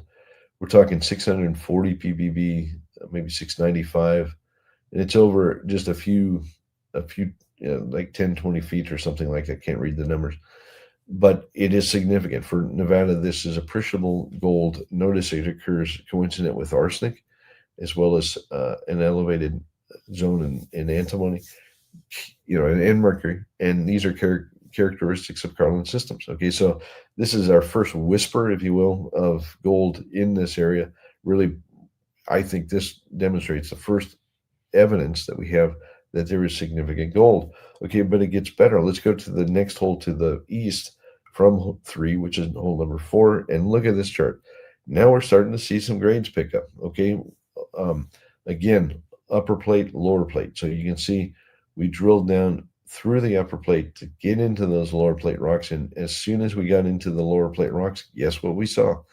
We saw appreciable gold, in this case, high assays of 2.086 gram per ton, and then 2.9, almost 3 gram per ton in one interval there. Those are really good numbers. Okay, and overall, I think there's about 10 meters or so of about just under a gram in that interval. That's more than anomalous in Nevada. This is starting to show us that we're in a system. I mean, a real bona fide Carlin type system. Again, we're casting a wide net. What does this mean? Well, it means that maybe somewhere in this neighborhood, we will find that magical, gold rush type target. What does that mean? Well, the gold rush system and some of the other systems in this area are kind of flat tabular things. And they're anywhere from 10 to 20 meters thick, and they grade 8, 10, 15 gram gold per ton. It would be very easy to see the gold grades as we continue eastward, or maybe northward, or even southward from this area into those areas where we have more purple holes. Bear in mind, we have lots of assays coming back, and we might see even better grades by the end of the day. So this is our first indication: multi-gram gold in a Carlin system. We're doing good science, stepping into this system with a big, wide net, casting it, and we're seeing gold, arsenic, antimony, mercury. We're seeing all the bells and whistles over a very discrete part of the wind band section in the lower plate rocks. I think this is an amazing new discovery. People in Nevada told us right away, holy smokes, you've got gold over in the Campfire area, in the Toyabe area. Yes, this is a new discovery, guys. Now, it could take on different shapes. There's the flat tabular deposits, like I talked about at Gold Rush. Finding a sheet-like deposit like that would be a wonderful outcome. You could find a few, maybe 10, 20 million tons of half an ounce or something like that. That's certainly a viable target in this country. But there's also other targets too, like the Cortez Hills deposit is more of a vertical or chimney-like deposit. And we might be near something like that too. Okay, time will tell. We're doing more. We've got more holes to come through the lab, but we're doing hole 10, for example. We've seen notable changes as we go eastward in our drill array that tell us something's warming up. Okay, I think just my queasy gizzard says there's more news to come out of this story. We'll be very anxious to see more assays come back. Let's go to the next slide. All right, Alpha. We haven't heard from Alpha for a long, long time, but Alpha has been ramping up their news, or getting some more news out of Aberna. Results over here on the left, not any barn burners here, but some long intervals, 21 meters, 1.2 grams, 8 meters of 1.2 grams, etc. But what really caught my attention here recently, John Wilton joined Alpha. I've known John for a long time. John is a very astute explorer, and he is joined as CEO of Alpha. I think this is an absolute great outcome. John knows Africa. He's worked in many places across Africa and has made discoveries. Quite frankly, he's well known for discovering gold in Namibia, for example. But he knows how to operate in countries like Eritrea, and I think we have between the geologic team that they already had, and with John, I think we have an exceptionally talented team here that's going to really unlock the value at Aberna. As we know, it's a gold system that's part of the Nubian Shield. It's on the African side of the Nubian belt. And quite frankly, it looks a lot like the gold system up at Sentiment in Egypt. So I'm very keen on what they're doing here. I think John's the right guy at the helm. Don't forget that they also have the Anagulu target as well. It sounds like they're even going to go back into there. But this news today is on the burner. Let's go to the next slide. And here's just a quick section, shows through hole 52 area and start to show a picture of continuity in the gold zone. It is near surface. That's very important here. So we basically have something that's shallow, open, pinnable, and appears to be coming together in some meaningful form. Don't forget, there's a lot of strike on this thing. I think it has the potential for hosting, 1, 2, 3 million ounce system across the length of the property. They've only tested a very, very small fraction of the property so far. And we're seeing what appears to be respectable open pit style grades and stuff. Pretty good grades for an open pit, 2, 3, 4 grams up to even 7 or 8 grams in places. All right, so good on them. Systematic drilling, and they're doing a great job with their new leadership. Let's go to the next slide. All right, Newfound put some news out. They are back to drilling. Yes, they've secured the maritime mill, which is a big step. So that kind of leads them down a path of production, which is great. But at the same time, they are doing some exploration. And in this particular case, they drilled way up north along the Appleton Fault corridor, and they've encountered gold in this dropkick zone, which really includes, if you look at this news release, there's several zones mentioned here. There's a dropkick zone, the dropkick east, the Appleton Fault corridor, and then the Blue Jay zone as well. And in each case, they've hit significant mineralization. Okay, this is way to the north of the traditional Queensway target area. So now we can say, hand to heart, yeah, there's some really nice gold zones taking shape further to the north. Let's look at the next slide. To put it in context, this image shows you their entire consolidated property position, and this dropkick zone, which is way to the northeast from the traditional Appleton Fault zone, which is in that red box lower center. This is a long way along strike, guys. I can't emphasize enough how far this is. It's like 7 or 8 kilometers to the northeast. So it's really amazing to see super high grade occur over such a length here. And it makes you wonder what's happening to the southwest. Why the company hasn't chased it in that direction yet, I don't know. I think they're gearing up to do that, but right now they've chased it to the northeast, and we're already seeing them deliver. Let's talk a little bit more about this dropkick and Blue Jay area in detail. It's starting to look like a significant replicate deposit of what they see further to the southwestern. Go to the next slide. You can see as we zoom in, they found some high grade areas that are open. Okay, these pink areas define the gold mineralization they found to date. Blue Jay and dropkick are both probably justifiably could pull a pit. And I think each are going to be expandable over time. But great high grade, 11 meters of 20 grams. These are outstanding holes. 9 meters at 29 grams. I mean, these are crazy. Nice grade for open pit. It's insane what they have here. 2 meters at 84, and then 16 meters at 2.94. That's very good too. Down at Blue Jay. Let's go to the next slide and look at it in profile. Okay, so here you can see what I'm saying. Do they need more drilling, more tight space drilling? Yes, over at Blue Jay, especially, which is towards the to the right here on this image. There's a lot of area between dropkick and Blue Jay. There's even a few drill holes that have hit gold in between. So yeah, there's room for expansion here, but you can see right away that at dropkick, they have gold extending down, and it looks like a little over 250 meters below surface. You got 3.95 meters of 47 gram per ton gold, one of the deepest holes there that has come back. That's a big system. Okay, that's a lot of plunge, a lot of strike and plunge along this system. This could be a significant new discovery that's taking shape. All right, so kudos on the company for continuing to explore. Let's go to the next slide. Irving, I am a director, full disclosure. Irving put out news this week from, or I should say, I think it was this previous week, from the Omu project, which is up in Hokkaido. It's a gold-silver epithermal vein system.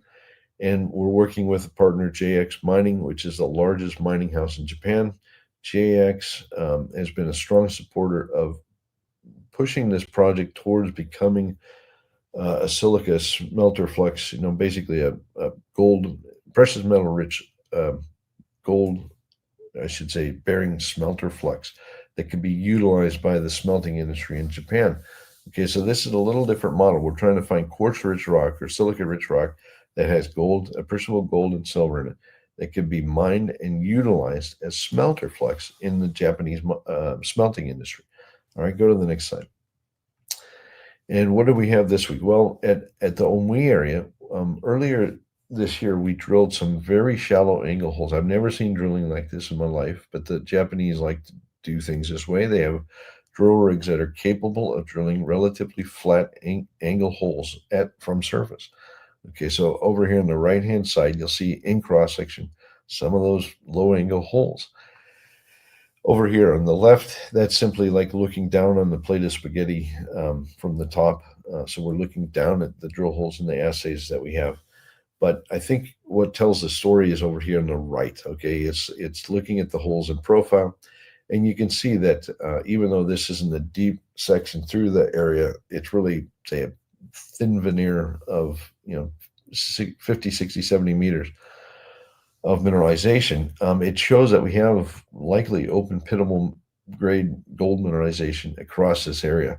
And this is ideally situated for silica smelter flux material. Okay, there's good gold grade, good silver grade that you're seeing here in all of these holes over a strike, like from right to left, is over 200 meters. Okay, so we're seeing a very sizable volume. Do we have to do more drilling? Probably, some more drilling, but I think we're starting to see a picture here where we could easily capture in a small open pit silica-rich rock that has precious metals. Okay, this could be direct ship material that could be used for smelter flux operations across Japan. Again, okay, now we have another target. This is Omui, but we're going to now go over to Omu Center. Go to the next slide. And here there we go. We drilled some vertical holes. These are steeper angle holes, but we drilled some holes mainly to test for groundwater. We were actually doing well testing and stuff like this to show that the material that we'd like to mine, the silica-rich material, is above the water table. I think we've done that adequately now. But we do capture the gold assays and the silica assays as well, which you see over here on the right-hand side. And again, just a remarkable, in this case, it's a flat deposit, a flat sheet-like body of silica. The pink values down there at the bottom show the silica contents. It's 95 to 100% pure. Okay, this is amazing stuff. It's right at surface, starts at grassroots and continues down. And it's not got huge gold numbers, but it's got some gold, 0.x gold, and usually 10-ish, 20-ish grams silver, which in every respect is going to make great smelter flux. Quite frankly, this could be blended with the stuff from Omui, and you can produce a product here for many, many years to ship to the smelters across Japan. Okay, so different model, economic model, but this is really looking good. I think we now have demonstrated that we have mineable occurrences in both locations, and I think JX, our partner, is quite happy with the outcome here. Let's go to the next slide. Okay, Eskay, I'm a director. I feel like I'm talking about companies I'm a director of here today, but that's just the way it is. A lot of news coming out of several of these companies that I'm associated with, and Eskay is one of them. Eskay did field work this year, no drilling, but they did a lot of sampling and mapping and so forth, prospecting really, over the southern part of the consolidated Eskay property. And this area, a few years ago, generated some phenomenal beleg anomalies, stream sediment anomalies that showed there was some kind of big gold system here. We did not get a definitive answer in the early days about what was generating this anomaly. But the crew that we've had in here over the past 2 years, both in 24 and 25 now, have collected many rock chip samples and shown that there are very high grade veins. Now, what is this? Is it a VMS like we see up at Eskay or Eskay Creek or something? No, this is different. Okay, these veins, in every regard, they look a lot like the veins that we see down, say, Goliath. Okay, they're sheeted, relatively flat veins that are quartz carbonate sulfide, and they have very high grades. All right, so it's a very interesting outcome. There is an Eocene intrusion here, just like they see at Goliath, and now they see up at Juggernaut as well, the big one project that Juggernaut has. Okay, what does this mean? Well, I think this is one example of several that are starting to emerge in the Golden Triangle of these Eocene associated gold systems. So there's what appear to be reduced or quasi-reduced intrusions popping their nose up across this part of the Golden Triangle, and they in their own right are generating gold vein systems that are younger in age than the traditional view of gold in this region, okay, but are significant in their own right. Okay, and you can see here rock chip samples, many of which we have in the ounces per ton, I'll say, so bonanza grade. Some have good silver with them, some have also copper, significant copper. Okay, let's talk about this a little more. Let's go to the next slide. Okay, so this area shows the areas that were sampled and were discussed in this news release in the little red boxes. And we have the Vermilion and TM zones, which we'll talk about mostly, which are up in the upper left. And then they found a new zone. The prospectors that we have, really sharp guys. They work for Ken Conkin over at Goldstorm, which is the company that's working in experience at Crescat and so forth. So they have a really good sense of how to prospect in this kind of terrain. And they did a fantastic job for us. Really appreciative of the help they provided this year.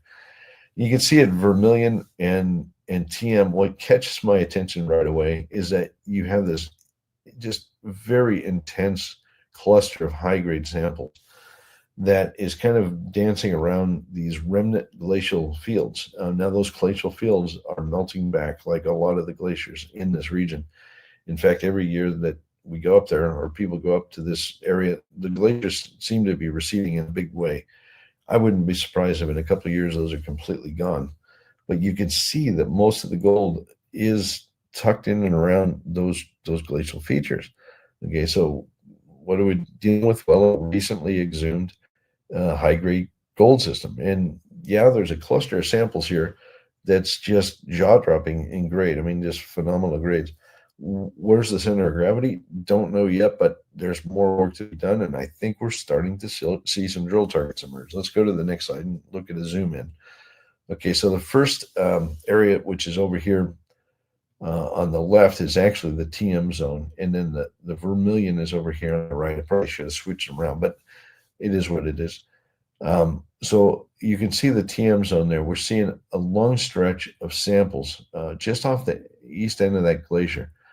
Really high grade. Some of the samples came back previously in previous news releases, but even in this one, look at that 297 gram just to the east of the glacier. We got 106 gram per ton. Wowza, and even on the north end of the glacier, 22 grams and 9 grams. I mean, these are phenomenal numbers. I mean, there's something going on here, and I think we're starting to see a place where we have enough sheeted veins, enough stacked veins that we might have a discrete high-grade target that we can drill test next year. So that's getting exciting. Then over here at Vermilion, again, phenomenal numbers. That 217 gram per ton gold, 65.7. I mean, these are astounding numbers. There's even a lot in the 6-10 gram range sprinkled around. Again, though, there's a kind of a critical mass of samples that are showing up. Shows us we have a sizable target or potential target emerging in the Vermilion area. Probably a couple of targets, really. And I think as we go back year after year, we'll see the glaciers recede, and I think we'll see this thing really open up. But we do have, testable drill targets starting to emerge, and I think we'll see drilling here next year. All right, so exciting stuff. Go to the next slide. All right, we're getting there. We're getting there, folks. Now, Inflection. Inflection has been chasing copper and gold with their partner, Anglo Gold Ashanti, in New South Wales in southeastern Australia for better part of 2 or 3 years now, I think. And they got a fantastic deal down there. They're not losing focus. I've talked to the company. They're not losing focus at all on what they're doing down there, and they've got Anglo spending money there, so it's a really, really good outcome. But more recently, they picked up some tenements up in the Northern Territory. This is way up in the north part of Australia. And they picked up these tenements on the recommendation of a geologist that joined them recently, who came out of we'll say the Newmont acquisition of Newcrest. And when that happens, just like any time there's a merger like this, there's often projects and properties that are cast aside. Well, one of the geologists that came out of that merger now works with Inflection and said, hey, you guys really should approach Newmont about picking up this package of targets or package of properties up in the Northern Territory. And they did. Okay, they did. And they've been doing work there. This country it's not, down around the Olympic Dam, but which is in South Australia, but it has the same kind of geology. So we're talking about IOCG, iron oxide copper gold systems. And what they have up here is a series of targets. They're all geophysically driven, or I should say, by and large, driven by geophysics, but that showed, characteristics of IOCGs elsewhere in Australia, and that includes the Ernest Henry deposit, Olympic Dam, Prominent Hill. There's a whole bunch of examples sprinkled across Australia. Okay, so what are we talking about? Well, we're talking about bodies of iron oxides that form through hydrothermal processes, but often have copper and gold associated with them. Iron oxide, copper, gold. Okay, and these things, some people say, oh, they're magmatic related. Yeah, there's probably some kind of association with thermal heat coming off magma, maybe, or something. But they seem to be unique unto themselves, or their own type of systems. They seem to be driven by deeply circulating fluids that kind of go down into the deep part of the crust and scavenge metal, particularly copper, gold, and even uranium, and then bring those up to shallower environments and form these amazing deposits of iron oxides with copper and gold. What do we have here in this package? Let's go to the next slide. Okay, so why did they target this area? Okay, first of all, where is it? Okay, the claims are shown in the little gray boxes, and they're over near an area called Tennant Creek. Tennant Creek is a famous IOCG camp. There's several deposits there, all of which are very, very high grade, extremely high grade, and often quite compact. There are a few millions of tons, like 1 million up to maybe 10 million tons ish, but they're very high grade deposits. And I would say the geology that I see here is very reminiscent of Tennant Creek. But then you have further to the east there, you can see that over into Queensland, northwest Queensland, there's a well-known IOCG camp there, as well as sedimentary lead zinc camp that you have, and Mount Isa and Ernest Henry represent that area. So we're kind of in a belt, I guess is what I'm saying, an east-west belt from Tennant Creek over to Mount Isa, Ernest Henry, which is good hunting ground. All right, so let's zoom in on those. Next slide. All right, so geophysics drives the exploration here. What are you looking for when you're hunting these types of systems? Well, in this case, we're looking at magnetics. Okay, so magnetic data, reduced to pole data, RTP. And you're looking for little blisters, okay? When I say little, the scale on this thing is immense, okay? If you look at the bar down there in the lower left, that's 50 kilometers. So this is a huge tract of land. And those little areas where there's discrete blister-like features, like very prominent, very high amplitude features in magnetics, those are your targets in an IOCG hunting ground, okay? You want to find those, and then you literally go in. You have to usually test through, drilling through cover and stuff like that to get to your target. but these are the things you sharpshoot. And these guys have a number of very high quality targets. You can see all of the little blisters, the little discrete anomalies that are sprinkled across this land package. Yes, there's been some work here. There's even been a little bit of drilling that already has found IOCG mineralization. While this is early stage, I think this is fantastic. This is a fantastic portfolio of very high quality targets that the company has to test. So kudos to them for recognizing the opportunity and getting a deal done with Newmont. And now they basically have yet another world-class, in my view, world-class opportunity to go out and hunt for the next great IOCG camp here. All right, so these look very intriguing, early stage, but lots to look forward to. Let's go to the next slide. Okay, I think this is the last company, Brixton. Brixton made a new discovery. I talked about this, it seems like ages ago, maybe 2 years ago. I flew up there and I flew up to see Camp Creek, but I noticed there was a very large alteration system adjoining Camp Creek further up, in elevation from Camp Creek that appeared to be its own porphyry, its own right. And the company has drilled this target now. So the catalyst target has proved to be a porphyry center. It's interesting. It's not particularly super high grade, at least not what they drilled so far. But it is a new discovery in its own right. Okay, so let's talk about it. Let's go to the next slide. All right, you can see Camp Creek is way down here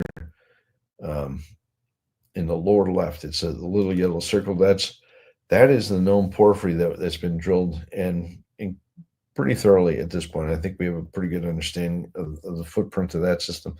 But as you go up the creek to the northeast, you can see the Catalyst and Tempest targets. They did drill at Catalyst this year, and I think they got one hole at Tempest, and they managed to make a new discovery at Catalyst. So the footprint of the copper anomaly is shown in green there. Let's look at what the drill holes hit. Let's go to the next slide. All right, here we go. So the anomaly that we see over here on the left is chargeable anomaly, and they really just kind of pricked the outer fringe of this anomaly with these first couple of holes. Notice they're not very deep holes. They're going to have 300 or 400 meters, but when we're talking about a gigantic porphyry system, they're really dancing around the edge of the system. They do have two holes assays pending, so we got hole 347 and 351 yet to look forward to. Maybe they'll hit something more, I don't know. But the holes that came back in instant release are the ones that you see along section A, B, which is illustrated over here on the right. Okay, so the holes 343, 338, 341, they have all hit long runs, fairly continuous mineralization of both copper equivalent, I should say, grade. So you basically, don't forget, you have in this country, you have copper, a bit of gold, and even moly in these holes. So it's copper equivalent grade that you're seeing here.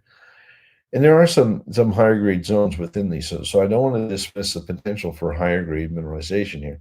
But, what is this going to turn into? I'm not sure. I mean, if they go over and let's say we see higher grades in hole 347, which is where the chargeable anomaly seems to be stronger, they might have something, sizable near surface. It might be a game-changing story. But right now, definitely see a lot of anomalous rock in the ground here. All right, let's go to the next slide. I think that might be it. It's a longer update than I thought. Nope, that's the wrong way. Okay, that was it, guys. Okay, I should be. Oh shoot, I think I'm traveling next time too. It's like endless travel this year, but it's been enjoyable to give you the updates this session, and we'll look forward to talking to everybody more closer to Thanksgiving. So have a good fall. Take care. All right, thank you, Quinton. So lots of exciting things going on in our activist metals portfolio, and great updates, Quinton. Thank you. Really love what's going on at Sitka, especially.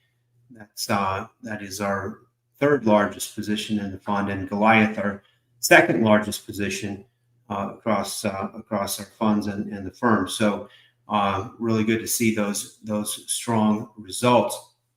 And so the market today, this was a live market call. We had a pretty significant sell-off on a Friday. The market did come back up and close pretty much unchanged on the day, which was very fascinating because we're kind of on the 50-day moving average, and and we've had this what potentially could be exhaustion gap, meaning final push up in the market to new all-time highs that seems like it's poised to fail. And if we break those 50-day moving averages, it's a good ways down to the 200, that next level of support.